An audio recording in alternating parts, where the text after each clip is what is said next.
back at it again in front of the bookshelf. Hi everyone, welcome back to my channel, or welcome if you are new here. I'm sitting in front of my lovely bookshelf today, if you couldn't tell. And I'm bringing quite a fun video for you guys because today's video is going to be the book recommendation tag made by Steph Bohrer here on YouTube. I watched Steph's video and I was like, this sounds so freaking fun, and I wanted to do it for you guys because I think it's really cool. And not only that, this helps me interact with people that like the same books that I like, and it also helps, you know, helps us both learn new books. So basically I have Steph's video pulled up with all the questions on the tube, and I'm going to just answer these questions for you guys for today's video. So the first question is, a book you tell people is your favorite. So I'm gonna have to go with this one because it's the book that if I didn't know anyone, if I didn't know the person personally, or hadn't, you know, whatever, this is gonna be the book that I recommend to them, even though I have, you know, series reads that I love and everything. But Hopeless by Colleen Hoover. This is such an underrated Colleen Hoover book. My absolute favorite book she's ever written. This is just such a beautiful story, and all I have to say is go read this book because it's quite literally phenomenal and it's not talked about enough. Okay, so the second question is a book that is your guilty pleasure, and that's gonna have to be Anna and the French Kiss by Stephanie Perkins.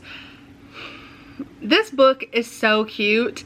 The whole series is cute, but I'm obsessed with this book in particularly. Obviously because it's pink, it has the Eiffel Tower on it, so I knew it was going to be, you know, Paris, whatever.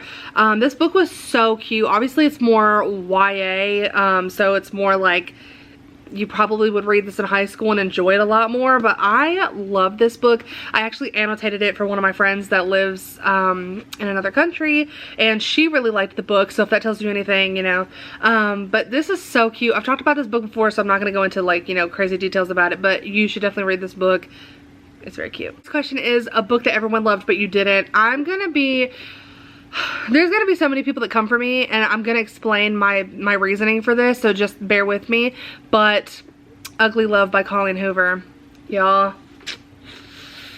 I'm gonna blame this on the fact that when I read it, maybe the wires in my brain just weren't connecting the way that they should have been, because I'm one of those people, fun fact, something you should know about me, I'm one of those people that it's very hard for me to, like, name the plot twist before it happens, just because I'm not really quick on my feet like that, which is why I enjoy reading so much, because I never can guess the plot twist because I'm so out of it when I'm reading. That sounds so stupid, but like I'm just not a good, like, I can't guess what's gonna happen 95% of the time. I can't guess. So this one I guessed what happened, and that's what like tore me away from it. I think I just wasn't really crazy about the fact that I guessed the ending, which is kind of dumb, like a dumb reason to not like a book. So it's kind of a dumb reason to not like a book, but don't worry, don't hate on me, don't leave any comments. I'm gonna make myself reread this book. Okay, next question is a book you read the fastest. If you guys saw my video, which hopefully you did because I uploaded it already over there, and it is Josh and Hazel's Guide to Not Dating by Christina Lauren. I'm obsessed with Christina Lauren. Phenomenal. I think pretty much everybody agrees. They're amazing, and this book was so stinking cute. I love to show you guys the tabs. That's my fave. Question is a book that deserves more hype. I'm going to say this answer, or I'm gonna show you this book, and the only reason I'm showing you this particular book is because I, on my end, personally don't see people talk about it nearly as much. Anyway, A Good Girl's Guide to Murder by Holly Jackson. Holly Jackson put crack in this book. I don't know how to explain it. This book is so good, which is so funny because my annotation tabs do not at all speak for that, but this book is so fucking good. Okay, so this question is a book that is becoming a movie / TV show.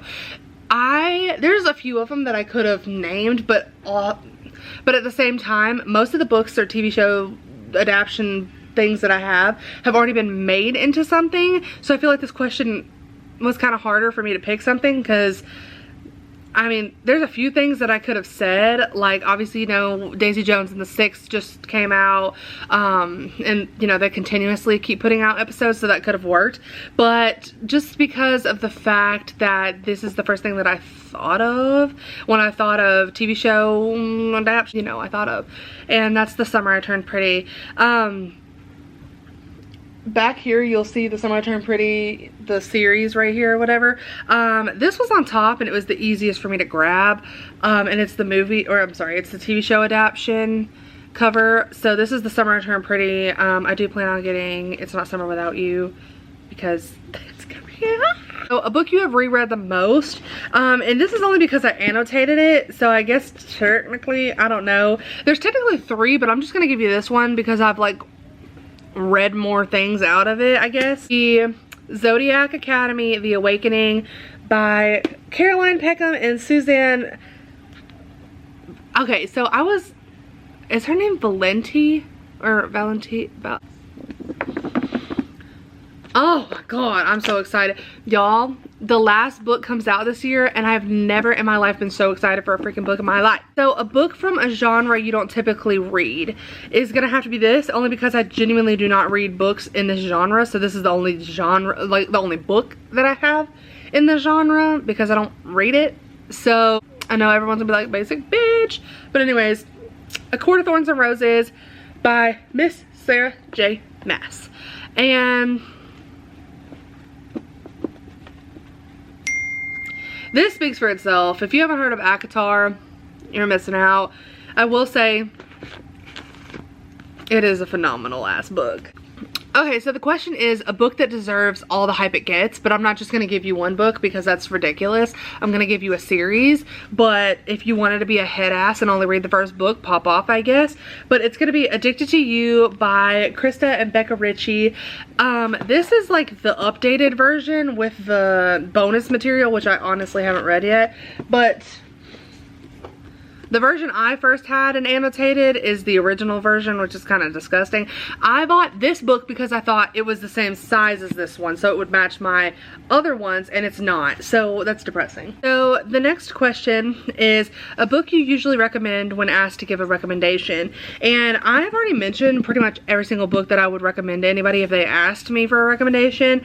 And this is the only other book that I could think of, except for, I mean, well, technically I had 2 other books, but this is the first one that I would really probably recommend to someone, and it is The Invisible Life of Addie LaRue by V.E. Schwab. And this book is so sweet, like so sweet in the sense of like it's just like Addie LaRue holds a special place in my life, and I love her to death. Look at the, okay, look at this. Look at the little tabs on this one, it's so sweet. So this question is a book that has your favorite character / characters. Bestie Steph, why would you do that to me? I can't just name one book. The first one that initially comes to my mind is Addicted to You, and it's because it has Lily and Lo. I love Lilo. That is, like, I'm a diehard Razy fan, but the more I sat and thought about the book, I was like, who do I relate to more? Like, I genuinely dead ass am more of like a Lilo than I am a Razy, even though I love Razy till the end of time. And I'm sorry, I cannot just not say the Vegas. What the hell? Like, and then Lance Orion, are you fucking kidding me? We love a good Conrad and Belly moment. Like, what the shit? Okay, so the next question is a book you wish you could live in. I keep like looking at my bookshelf thinking the answer's gonna pop in my face, but like, Addicted to You or The Summer I Turned Pretty. I would love to live in like Zodiac Academy, but I think that would give me panic attacks every day, so I don't think I could do that. A book you thought you would hate but ended up loving. I got it. It's gonna be Daisy Jones and the Six. I thought I was gonna hate this book. I was like, this is gonna be the most boring ass book I've ever read in my life. Does this look boring to you? Then the obvious Zodiac Academy. A book that made me cry is the next question, and the first one that came to my mind is 1,000 Boy Kisses by Tilly Cole. When I read this book for the first time, I thought I was not gonna like it because the beginning was kind of like weird to me. I was like, who cares? Like, this is stupid. But then I obviously read it, finished it, whatever. I don't think it really gets sad in my opinion until like the last 5 chapters and then the fucking epilogue. But 1,000 Boy Kisses, oh my god. The last Question is a book you wish you could read for the first time. Okay, I can't give you a straight up answer because I genuinely do not know, because my heart and soul just cannot take it. So I'm gonna say it's gonna be either After by Anna Todd, which I know I'm gonna get people that are like, oh my god. Or Hopeless by Colleen Hoover, or Addicted to You by Krista Becker Ritchie, because they have my soul, so duh. Okay guys, so that brings us to the end of today's video. If you enjoyed it, please let me know by giving me a thumbs up and commenting on this video. Let me know that you liked it. If you've read any of these books, also let me know that, because that's really cool and I think we could talk about it. Yeah, so make sure that you're subscribing so you know, become a part of the family. It's totally free, which is the best thing ever. And turn your post notification bell on so you will know every single time that I upload a new video. If you aren't following my Instagram, make sure you're doing that. It is k.keepsakes. I post all the behind the scenes and all that lovely jazz over there. So if you aren't already following me, make sure that you're doing that so you can stay up to date on everything I do. Thank you guys so much, and I will see you guys for another video.